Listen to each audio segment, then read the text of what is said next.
ഓം നമോ ഭഗവതേ സായീശ്വരായ. ശ്രീ സത്യസായി ഭാഗവതം. ജ്ഞാനാമൃതധാര. ഒരിക്കൽ ഒരു ധനികൻ സായി സന്നിധിയിലെത്തി. അയാൾ തൻ്റെ ആഗ്രഹം മടികൂടാതെ പറഞ്ഞു, എനിക്ക് ഉടൻ ബ്രഹ്മജ്ഞാനം നൽകണം. അങ്ങേക്ക് അതിന് സാധിക്കുമെന്ന് ഞാൻ അറിഞ്ഞു. ഗൂഢമായ മന്ദഹാസത്തോടെ ബാബ അരുളി, ഇവിടെ കടം പറയുന്ന പതിവേ ഇല്ല.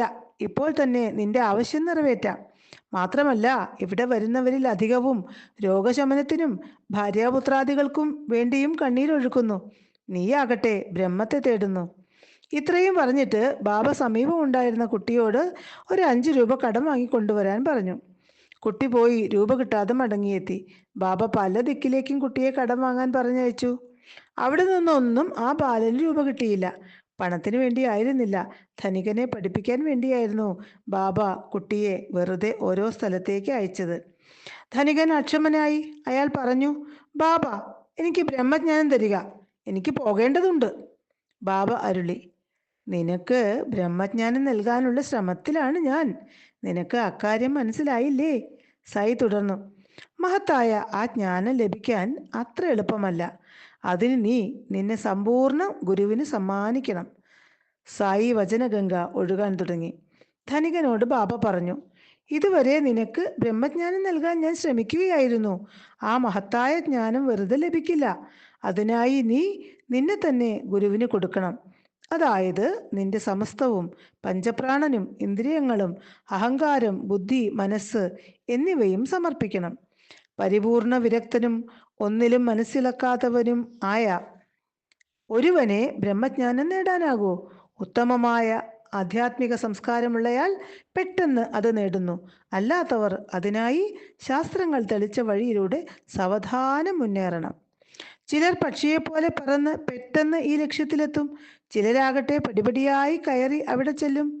പക്ഷേ ആധ്യാത്മിക ഭാവം ഒട്ടുമില്ലാത്ത ഒരാൾ ബ്രഹ്മജ്ഞാനത്തിന് ശ്രമിക്കുന്നതേ പാഴ്വേലയാണ്. ബ്രഹ്മജ്ഞാനത്തിന് വേണ്ടത് സത്യത്തെയും മിഥ്യയെയും തിരിച്ചറിയാനുള്ള ജ്ഞാനമാണ്. തീവ്ര സാധന, ഗുരുകൃപ, ഇതുകൊണ്ടേ അത് സാധിക്കൂ. ഞാൻ ആരാണ്? ഞാൻ സർവവ്യാപിയായ ബ്രഹ്മമാകുന്നു. ഈ സത്യം എപ്പോൾ അനുഭവിക്കാൻ കഴിയുന്നുവോ ആ നിമിഷം മായ അകലും. പിന്നെ ഇക്കാണായ പ്രപഞ്ചം മുഴുവനും ബ്രഹ്മം തന്നെ എന്നവന് ബോധ്യമാകും. അതോടെ സകല വിഭ്രാന്തിയും നശിക്കും. ജനനവും മരണവും നമ്മെ എത്രയോ ജന്മങ്ങളായി പിന്തുടരുന്നു. ഇതിൽ നിന്ന് രക്ഷപ്പെടണ്ടേ? അതിനായി ആദ്യം വേണ്ടത് ഞാൻ കെട്ടുപാടിലാണ് എന്ന അറിവും എനിക്ക് സ്വതന്ത്രനാകണം എന്ന ആഗ്രഹവുമാണ്. തികഞ്ഞ അജ്ഞാനിക്കും പരിപൂർണ ജ്ഞാനിക്കും ഇതിൻ്റെ ആവശ്യമില്ല. ആത്മജ്ഞാനത്തിനായി ഇന്ദ്രിയങ്ങളെ നിയന്ത്രിക്കുക, മനസ്സ് ദൃഢമാക്കുക, ബുദ്ധിയെ മുറുകെ പിടിക്കുക. ഇന്ദ്രിയങ്ങളെയും മനസ്സിനെയും നിയന്ത്രിക്കേണ്ടത് ബുദ്ധിയായിരിക്കണം. എന്തിനും ഏതിനും ഒരു കാരണമുണ്ടാകും. എന്നാൽ ആത്മാവിന് ഒരു കാരണമില്ല. അത് സ്വയം നിലനിൽക്കുന്നു. അത് അനാദിയും അതേസമയം എപ്പോഴും പുതുമയാർന്നതുമാണ്. ബുദ്ധി കൊണ്ട് അതിനെ പിടിക്കാനാവില്ല. കാരണം അത് ബുദ്ധിക്ക് അതീതമാണ്. ഈ ആത്മാവിൻ്റെ ശബ്ദസ്വരൂപമാണ് ഓം, അതായത് പ്രണവം. നിത്യമായ ബ്രഹ്മത്തെ, അതിൻ്റെ ശബ്ദസ്വരൂപമായ ഓങ്കാരത്തെ നിത്യവും ധ്യാനിക്കുക, ആരാധിക്കുക. സമസ്ത വേദാന്തസാരവും പ്രണവമാകുന്നു. ഓങ്കാരത്തെ ധ്യാനിക്കുക, സാക്ഷാത്കരിക്കുക അത്ര എളുപ്പമല്ല. പക്ഷേ ഗുരുകൃപയുണ്ടെങ്കിൽ അത് വളരെ സുഗമമാകും. എന്താണ് ആത്മാവ്? അത് ചെറുതിനേക്കാൾ ഏറ്റവും ചെറുതും വലുതിനേക്കാൾ ഏറ്റവും വലിയതുമാണ്. പ്രകാശരശ്മിയേക്കാൾ സൂക്ഷ്മതമമായതിനേക്കാൾ സൂക്ഷ്മമാണത്. ചുരുക്കി പറഞ്ഞാൽ ആത്മാവിനെ വാക്കുകളാൽ വെളിപ്പെടുത്താനാകില്ല. ഞാൻ ഈ പറയുന്നതെല്ലാം സൂചനകൾ മാത്രമാണ്. മനുഷ്യജന്മത്തിൻ്റെ പരമലക്ഷ്യം ബ്രഹ്മവുമായി ഏകീഭവിക്കുകയാണ്. ആത്മചിന്തയിൽ നിന്ന് അകലുന്നവൻ വിഷയസുഖങ്ങളുടെ പടുകുഴിയിൽ ചെന്നു ചാടും. പക്ഷേ ഒരിക്കലെങ്കിലും ആത്മാവിൽ ദൃഢമായി മനസ്സുറച്ചാൽ വിഷയസുഖങ്ങൾ നിസ്സാരമായി തോന്നും. ഒരാഗ്രഹവുമില്ലാത്ത, ഇഹപരലോകങ്ങളിൽ ഒന്നിനും ആഗ്രഹിക്കാത്ത ഒരുവനാണ് ആത്മസാക്ഷാത്കാരത്തിന് അർഹൻ. ശരീരം നീർക്കുമിള പോലെയാണ്. അതിനെ താലോലിച്ച് സമയം കളയാതെ കിട്ടിയ സമയം കൊണ്ട് ആത്മാവിനെ അറിയാൻ യത്നിക്കുക. ആത്മാവിനെ അറിഞ്ഞവൻ നിർഭയനാണ്. എല്ലാം താനാണെന്ന് അറിയുന്നവന് എന്തു ദുഃഖം? എന്താണ് അവന് നേടാനുള്ളത്? ആരെയാണ് അവൻ ഭയക്കുക? ആത്മാവ് നിത്യൻ, ജന്മരഹിതൻ, മരണാതീതൻ. അതറിഞ്ഞവൻ സുഖി. അവനാണ് ധീരൻ, നിർഭയൻ, നിത്യമുക്തൻ. വേദേതിഹാസങ്ങളോ പാണ്ഡിത്യമോ വാചക കസർത്തോ ബ്രഹ്മത്തെ നേടിത്തരില്ല. ബ്രഹ്മജ്ഞാനത്തിലുള്ള മോഹമല്ലാതെ മറ്റൊരു മോഹമില്ലാതിരിക്കെ ആ അവസ്ഥയിൽ മാത്രമേ അത് സ്വയം വെളിപ്പെടുത്തൂ. പാപകർമ്മങ്ങളിൽ നിന്നും മുക്തനായി ഗുരുപാദങ്ങളിൽ സ്വയം സമർപ്പിച്ചവനെ ഈ അറിവിന് യോഗ്യതയുള്ളൂ. ഈശ്വരകഥകൾ കേൾക്കുമ്പോൾ, പാടുമ്പോൾ, ആരാധനാവേളയിൽ തന്നുള്ളിൽ തന്നെയാണ് ഈശ്വരൻ എന്ന ഭാവം ഉണ്ടാകണം. സമസ്ത ജീവരാശികളിലും ഈശ്വര ചൈതന്യമാണ് കുടികൊള്ളുന്നതെന്ന അറിവ് ആരിലാണോ ഉറച്ചിട്ടുള്ളത് അവനാണ് മഹാത്മാവ്. എന്തൊക്കെയായാലും എത്രയേറെ പരിശ്രമിച്ചാലും സദ്ഗുരു കൃപയില്ലാതെ സാക്ഷാത്കാരം അസാധ്യം. ധനതൃഷ്ണയുള്ളവന് ലോകാവസാനത്തിൽ പോലും ഈ ജ്ഞാനം ലഭിക്കില്ല. വേദാന്തികൾ ഈ ബ്രഹ്മത്തെ സത്യം, ജ്ഞാനം, ആനന്ദം എന്നിങ്ങനെ വിശേഷിപ്പിച്ചിരിക്കുന്നു. ബാബ തുടർന്നു, ലോകത്തിന് രണ്ട് വഴിയാണുള്ളത്, ശ്രേയസ്സും പ്രേയസ്സും. പ്രേയസിന്റെ പുറകെ പോകുന്നവർക്ക് കുറേയേറെ വിഷയാനന്ദം അനുഭവിക്കാം. പക്ഷേ അവർ എന്നെങ്കിലും നിലംപതിക്കുമെന്നത് ഉറപ്പ്. ശ്രേയസിന്റെ വഴിയാകട്ടെ ഈശ്വരനെ നേടിത്തരുന്നു. കാഞ്ചനത്തോടും കാമിനിയോടും ആഗ്രഹമുള്ള കാലം വരെ ജ്ഞാനം കിട്ടുകയില്ല. ശ്രേയസ്സും പ്രേയസ്സും കൂട്ടിക്കലർത്തുന്നത് പാലും വെള്ളവും ചേരുന്നത് പോലെ. ഒരിക്കൽ അത് ചേർന്നാൽ വേർതിരിക്കുക ബഹുകഠിനം. സഞ്ചരിക്കുന്ന രഥമായി ശരീരത്തെ നീ മനസ്സിലാക്കുക. ശരീരമാകുന്ന ഈ രഥത്തിന്റെ സാരഥി നിന്റെ ബുദ്ധിയായിരിക്കണം. രഥത്തിന്റെ ഉടമയായി നീ വാഴുക. ഇന്ദ്രിയങ്ങളാണ് ജ്ഞാനേന്ദ്രിയങ്ങളും കർമ്മേന്ദ്രിയങ്ങളും. ഇന്ദ്രിയങ്ങളാണ് കുതിരകൾ. മനസ്സാണ് കുതിരയെ ബന്ധിപ്പിക്കുന്ന കടിഞ്ഞാൻ. കുതിരയെ അവയ്ക്ക് ഇഷ്ടമുള്ള വിധം ഇന്ദ്രിയ സുഖങ്ങളിലേക്ക് പോകാൻ അനുവദിക്കരുത്. അവ പലയിടത്തേക്കും കുതിക്കും. മനസ്സാകുന്ന കടിഞ്ഞാണാൽ ബുദ്ധി കൊണ്ട് അവയെ നിയന്ത്രിക്കണം. സാരഥി ബുദ്ധി മിടുക്കനെങ്കിൽ കുതിരകൾ വേണ്ട വഴികളിലൂടെ മാത്രമേ പായൂ.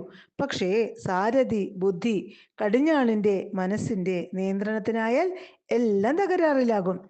തർക്കത്തിനും ചർച്ചയ്ക്കും ഇവിടെ സ്ഥാനമില്ല. പ്രതിബന്ധങ്ങൾ ഈശ്വരകൃപയാലേ ഒഴിഞ്ഞു പോകും. സരളവും തർക്കരഹിതവുമായ വിശ്വാസമേ നമ്മെ തുണയ്ക്കാൻ ഉണ്ടാകൂ. ഈ ശരീരം വളരെ വിലയേറിയതാണ്. ഉച്ചനിഴൽ പോലെ പെട്ടെന്ന് ശരീരമില്ലാതാകാം. അതിനാൽ ധനത്തിനും വിഷയസുഖങ്ങൾക്കും പുറകെ പായാതെ മായയെ അകറ്റൂ. അതിനായി ഈശ്വരപാദങ്ങളിൽ സമ്പൂർണം ശരണാഗതി നേടൂ.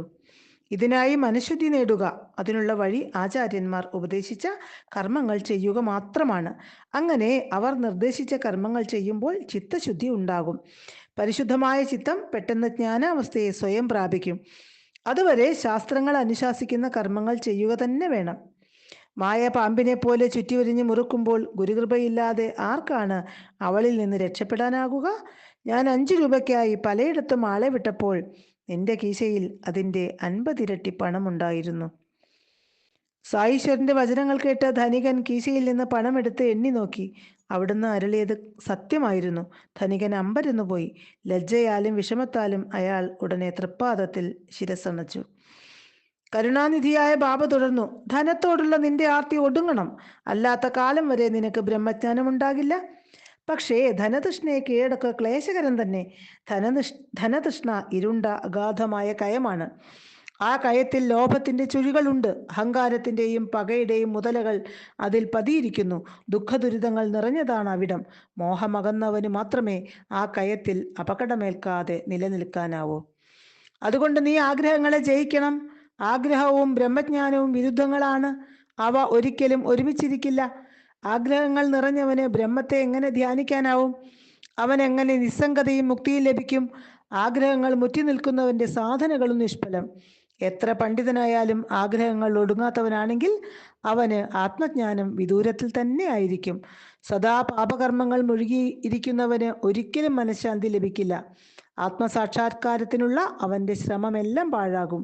ഗുരുപദേശം പോലും അവന് ഗുണമാകില്ല. നാം ആവശ്യപ്പെടുന്നത് എന്തും സദ്ഗുരു നമുക്ക് നൽകിയെന്ന് വരില്ല. അത് സ്വീകരിക്കാനുള്ള നമ്മുടെ അർഹത ആദ്യം അവിടുന്ന് പരിശോധിക്കും. അതിനുശേഷം നമുക്ക് അർഹതയുള്ളത് തീർച്ചയായും നൽകുകയും ചെയ്യും. അവനവന് ദഹിക്കുന്നത് മാത്രം കഴിക്കുക, അല്ലെങ്കിൽ ദഹനക്കേടിന് ഇടയാകും. എൻ്റെ ഖജനാവ് പരിപൂർണമാണ്. ആര് വന്നാലും എന്ത് ചോദിച്ചാലും ഞാൻ നൽകാം. പക്ഷേ അതിനു മുമ്പേ അതിനുള്ള അവൻ്റെ ശേഷി, യോഗ്യത ഞാൻ നോക്കും. ഒരുവന് താങ്ങാവുന്നതേ ഞാൻ നൽകൂ. ഞാൻ പറഞ്ഞതിലൊക്കെ ശ്രദ്ധയൂന്നിയാൽ നിനക്ക് ശ്രേയസ്കരമായത് ഭവിക്കും. ഈ പവിത്രമായ മസ്ജിദിലിരുന്ന് ഞാൻ പൊളി പറയില്ല. ധനികൻ മൗനമായി എല്ലാം കേട്ടിരുന്നു. സായീശ്വരൻ്റെ ഈ അമൃതവചന പ്രവാഹത്തിൽ താഴ്ന്നു മുങ്ങുകയാണെങ്കിൽ നമുക്കും ശ്രേയസ് കൈവരും. നമ്മിലെ എല്ലാ കളങ്കങ്ങളും അതുമൂലം കഴുകി മാറ്റപ്പെടും. ഓം തത് സത്.